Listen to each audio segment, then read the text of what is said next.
paparkan begitu lebarnya, menjangkau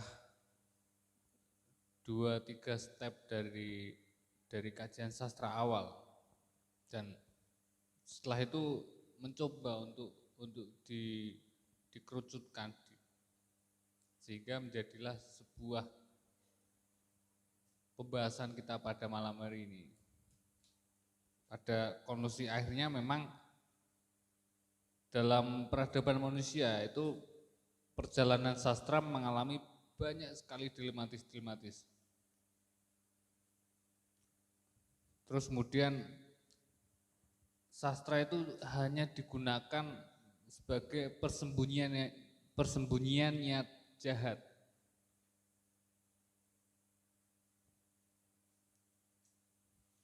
Dan tentunya hasil sastra itu merupakan budaya dari kemanusiaan.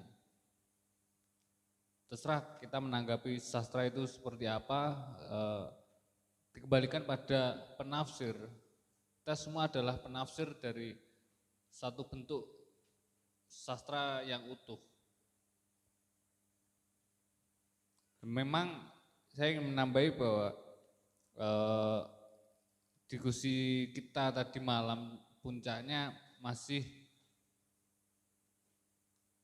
mencekcokkan tentang ini, sastra dan realita.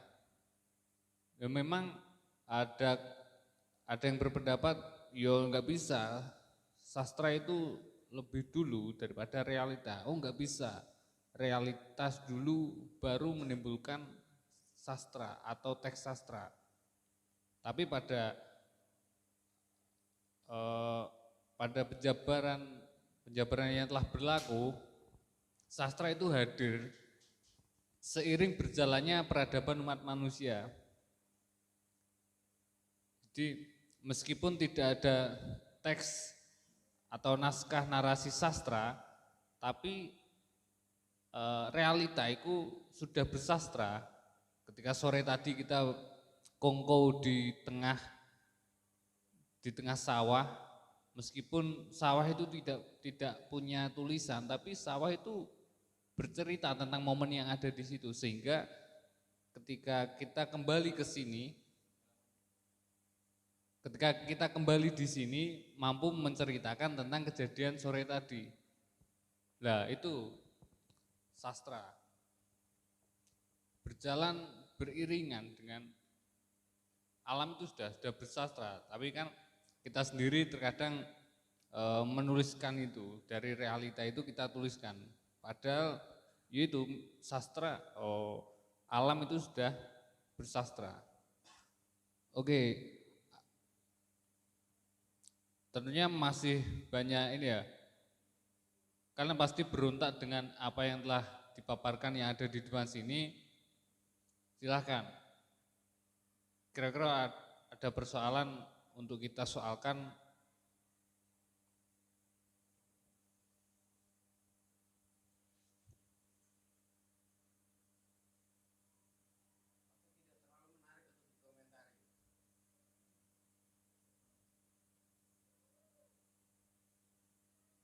Iya, Mbak.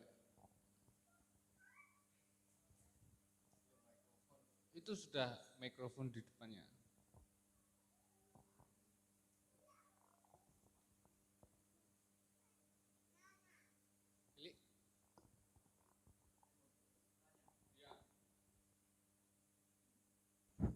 Assalamualaikum warahmatullahi wabarakatuh.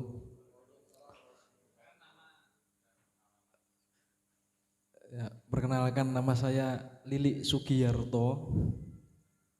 Saya dari Banjarjo. Yang membuat saya bingung itu ini, teks keagamaan. Nah, teks keagamaan sendiri itu yang seperti apa itu? Kalau naskah konstruksi kan sudah jelas, produksi jurnalistik sudah jelas. Yang teks keagamaan itu yang seperti apa? Kan banyak teks keagamaan. Apakah sejarah Nabi, apakah sejarah yang lain gitu? Ya, itu mungkin yang saya tanyakan. teks keagamaan itu kan banyak ya. Lah ini bisa belum belum jelas ini pemantik menyampaikan apakah bisa itu Al-Qur'an, bisa itu hadis, bisa itu syair-syair Arab, bisa itu selawatan dan lain-lain, ngoten nggih. Bisa ditanggapi? Eh, saya kerucutkan saja di sini adalah dalam agama-agama tersebut. Saya tadi menyajikan bisa disampilkan gambarnya. Next. Teks keagamaan di sini saya mencontohkan di teks Al-Qur'an ya, tentang saya screenshotkan di bagian akhir surat Asy-Syu'ara. Ini bisa diperbesar gambarnya. Ya, inilah. Kemudian bagaimana ini disajikan dalam susunan-susunan kalimat yang indah, yang oleh kita sebagai pembaca itu pastilah bahkan orang paling awam akan menganggap bahwa ini tersusun dalam bahasa sastra yang indah, semacam itu di Al-Quran. Bahkan di terjemahannya pun, di terjemahan yang bukan bahasa asli pun terdengar sangat indah, seperti itu. Jadi ini Al-Quran. Apakah kemudian saya selesai di Al-Quran saja? Sebenarnya bukan. Bahkan di dalamnya hadis. Kenapa hadis juga termasuk? Karena hadis termasuk dalam salah satu inti teks keagamaan dalam Islam. Gitu. Dan lagi hadis memiliki kualifikasi sastra yang sebenarnya sangat indah gitu. Walaupun Kanjeng Nabi itu bukan penyair dan syair tidak layak bagi beliau. Di surat Yasin itu ya ditegaskan bahwa Nabi bukan penyair dan syair tidak layak bagi beliau.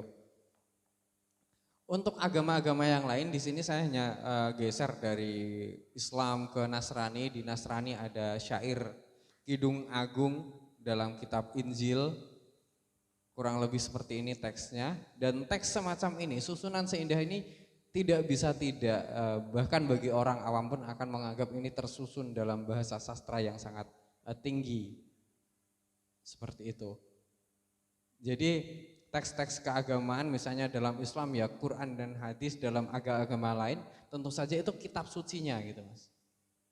Seperti itu sahabat Lili. Mungkin itu menjelaskan tentang ide saya atau masih bingung? Oh sampun ya, berarti penyampaian saya bisa ditangkap. Mungkin ya siap. Next. Ada yang pengen menanggapi?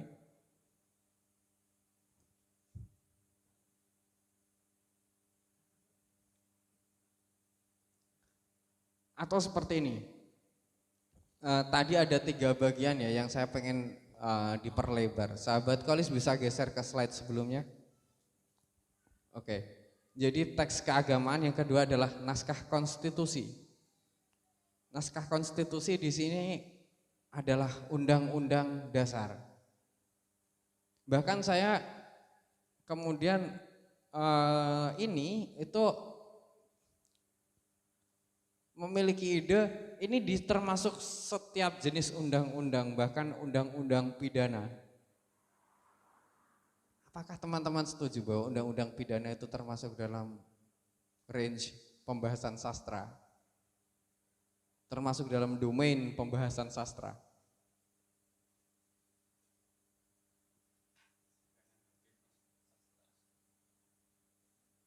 Atau bagaimana? Atau ada pendapat bahwa enggak bisa lah, teks konstitusi kan harus jelas ya, jadi tidak boleh ada tafsir ganda terhadap teks gitu misalnya, seperti itu.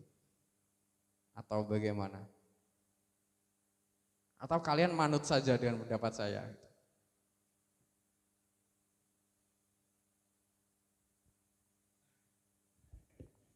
Oke, silakan. Berpotensi tafsir ganda atau enggak, itu sering. Jadi mungkin saya setuju ya kalau teks konstitusi itu masuk dalam kategori sastra gitu.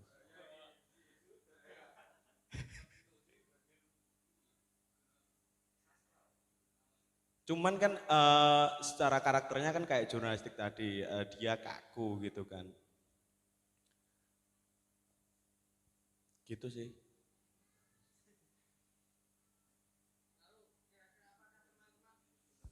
Apakah teman-teman dengan setuju-setuju saja mempertimbangkan dampaknya gitu?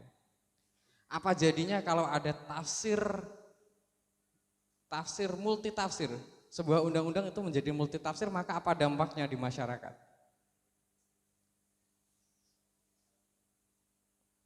Ya, salah paham. Tapi apakah kemudian ini termasuk ke dalam domain pembahasan sastra? Naskah-naskah konstitusi.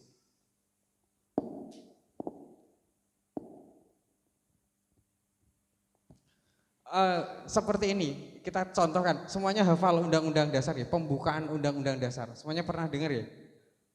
Pembukaan bahwa sesungguhnya kemerdekaan ialah hak segala bangsa dan oleh sebab itu maka penjajahan di dunia harus dihapuskan karena tidak sesuai dengan peri kemanusiaan dan peri keadilan. Titik.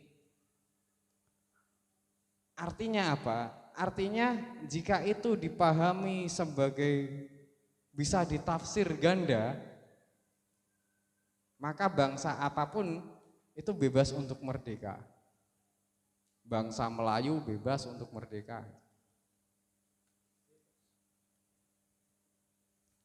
Karena kemudian jika mereka dipaksa-paksa untuk tetap NKRI harga mati itu tidak sesuai dengan peri kemanusiaan dan peri keadilan.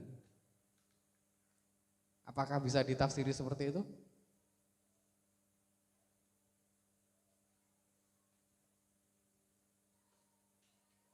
Atau bagaimana? Bangsa Bloro, mereka merasa sebagai bangsa,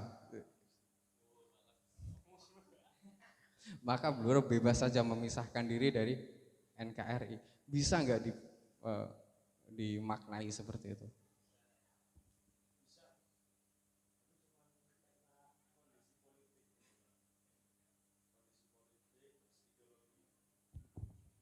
Menurut saya bisa. Kalau dari penjelasan pembukaan undang-undang tadi bisa. Dan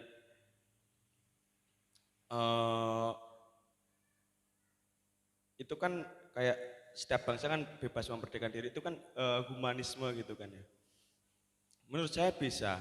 Cuman ya gara-gara politik di Indonesia dan hukum itu kan sifatnya teritorial gitu kan. Di wilayah Indonesia itu ideologinya nasionalis gitu kan ya. Ya menurut politik nggak boleh. Tapi kalau dimaknai secara sastra sebenarnya bisa.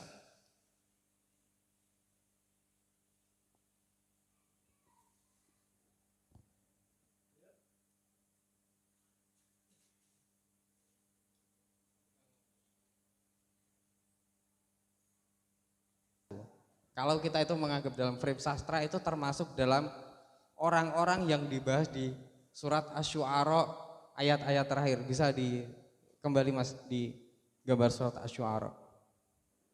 Di artinya saja digedein. Kalau kita menganggap bahwa para penyusun pembukaan Undang-Undang Dasar Republik Indonesia 1945 itu termasuk orang yang menyusun, maka mereka adalah para penyair-penyair itu diikuti oleh orang-orang yang sesat.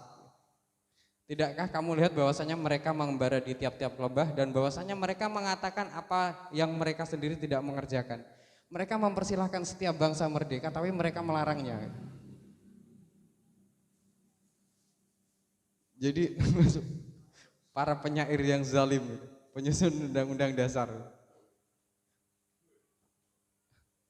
Itu dalam kajian sastra dan berlaku di kelas ini saja sudah, tidak berlaku. Oke, silakan ditanggapi. Itu apakah seperti itu tenan pora gitu.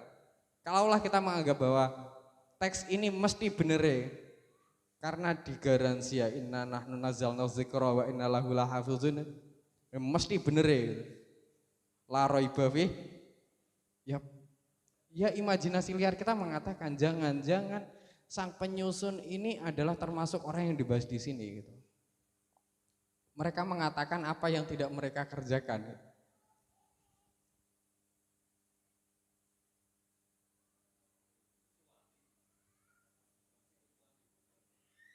Saya lanjutkan ya. Kecuali orang-orang yang beriman dan beramal saleh dan menyebut nama Allah dan mendapat kemenangan sesudah menderita kezaliman. Artinya ini membahas tentang orang beriman itu. Jadi penyair yang beriman itu kondisinya berbeda. Tetapi orang yang mengatakan apa yang tidak mereka kerjakan itu termasuk zalim gitu. Dan dengan meletakkan ini di domain percakapan sastra, maka para penyusun inilah yang kemudian jangan-jangan mereka termasuk dalam orang yang dilaknati di sini gitu. Apakah seperti itu? Tentu saja ini adalah suatu diskusi brainstorming ya. Jadi tidak selalu mutlak apa yang disampaikan di sini adalah kebenaran. Kita masih berdebat di sini gitu.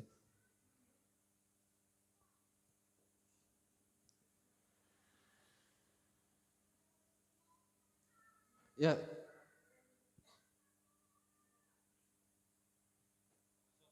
Wabarakatuh. Saya ingin menanggapi apa yang sedikit banyak telah diutarakan oleh teman-teman. Ya wis ben rame.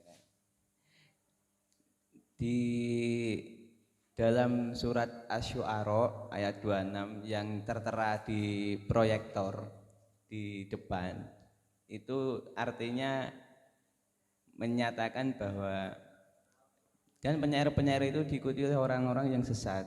Tidakkah kamu melihat bahwasanya mereka mengembara di tiap-tiap lembah dan bahwasanya mereka suka mengatakan apa yang mereka sendiri tidak mengerjakannya, kecuali orang-orang yang penyair tadi yang beriman dan beramal soleh dan banyak menyebut Allah dan mendapat kemenangan sesudah menderita kezaliman. Dan orang-orang yang zalim itu kelak akan mengetahui ke tempat mana mereka akan kembali. Di situ itu kan menyangkut sastra yang kita bahas di sini kan, karena sastra sendiri kan dilahirkan oleh seorang penyair, dan itu menurut saya adalah salah satu sisi lain lah, bahwa sastra itu ora barang sembarangan iki. Sastra bukan sembarangan. Wong angger gawe sastra, wis gawe sastra, wis nulis wae. Yo kadang sisi lainnya enggak begitu. Soalnya ya apa? Yo di ayat itu kan tertera iso penyair diikuti oleh orang-orang yang sesat loh. Lah iya. Bahwa penyairnya memang bertujuan menyesatkan atau orang-orang tersesat itu karena salah menafsirkan dari syair tersebut kan bisa saja. Jadi yang ingin saya sampaikan bahwa memang bersastra bagus, tapi harus diingat ya bahwa kalau bersastra nanti kita menulis atau apa, harap diingat kalau kita bertindak pasti ada resikonya. Karena kadang niat kita baik, tapi bisa jadi hasilnya buruk. Karena kita belum mempunyai bekal, kelengkapan yang lengkap untuk mengetahui nanti resikonya itu gimana, yang akan terjadi, yang dari yang kita lakukan itu gimana, kan nggak tahu. Misalkan kayak apa contohnya yo misal gampangnya ayat Quran lah, kan akeh saiki banyak di zaman sekarang orang berdalih menggunakan ayat Al-Quran, digunakan untuk tujuan tertentu seperti yang tadi disampaikan di proyektor juga, bahwa salah satu konklusinya adalah dilematika sastra. Ironis lah bahwa sastra itu digunakan untuk niat yang enggak baik kan, seperti itu. Jadi ya itu yang ingin saya sampaikan, bahwa kalau ada sastra jangan dianggap sepele bagi yang membuat maupun yang membaca. Soalnya itu bisa menjadi bumerang untuk yang membaca juga yang membuat, karena nanti itu dibaca oleh orang yang punya pemikiran sendiri juga. Apakah dia siap untuk membaca itu, mengetahui maksudnya atau tidak, atau seperti itu. Jadi ya memang sastra ini makhluk yang luar biasa bisa ada sastra itu.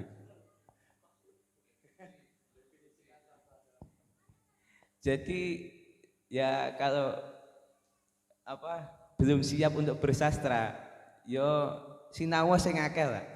Banyak belajar sebelum nanti itu sastramu mengotori sastra itu sendiri. Seperti itu. Ya udahlah, pokoknya intinya sastra itu hadiah dan harus kita manfaatkan sebaik-baik mungkin. Ya itu aja. Terima kasih. Pahami, belajarlah yang banyak, jangan sampai sastramu mengotori sastra yang ada gitu. Sastra yang kotor gitu. Ya bahkan yo kembali ke contoh-contoh kemarin, ada juga sastra yang sangat bahasanya sangat gak lazim gitu ya.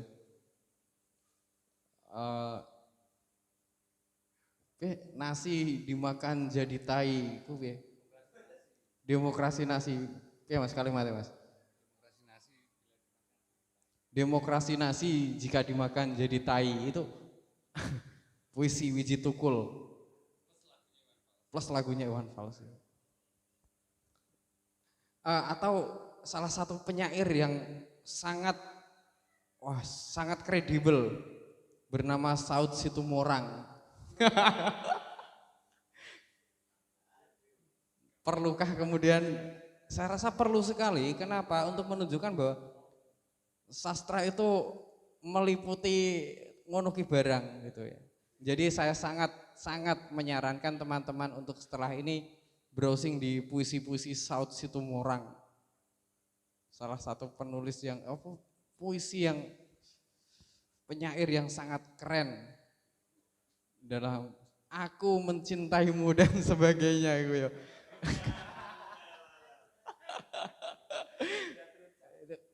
Kurang kotor apa gitu. Ya. Oke, ada lagi pendapat tentang ini. Ya, poin saya di sini adalah saya mengajak teman-teman untuk memperluas definisi sastra semacam itu. Mungkin ada pendapat dari teman-teman yang lain. Menanggapi Mas siapa? Yoga.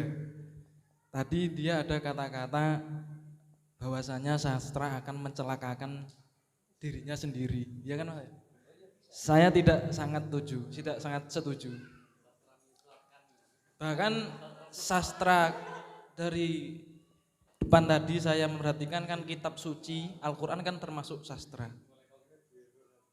ya kan? Lah, jika sastra mencelakakan diri sendiri, berarti kita membaca Al-Quran celaka. Lah kok iso celaka yuk? Juga percaya mbek Quran lah ngono carane. Ya itu yang menjanggal dari hati saya itu. Saya pengen menanggapi terlebih dahulu. Jadi silogisme yang sangat keren sekali ya. Karena teks-teks Al-Quran mengandung muatan sastra dan ada potensi sastra untuk menyesatkan.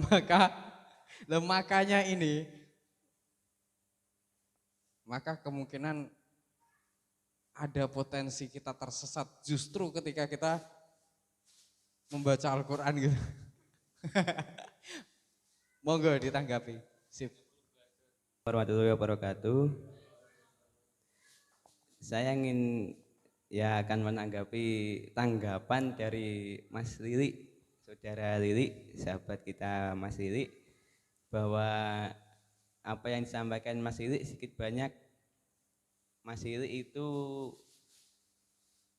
tadi mengutarakan bahwa kok ngono yo, istilahnya kan ngono jawabannya, kok ngono yo sing disampaikan Mas Yoga ki kok iso mosok wong nek sastra kan Quran itu kan sastra lah ngoten ya Mas, mosok maca Quran iso mencelakakan manusia kan ngoten ya Mas, bahwa Quran itu kitab suci toh. Nah, iya firman Tuhan itu ya. Saya ingin menanggapi dan sedikit meluruskan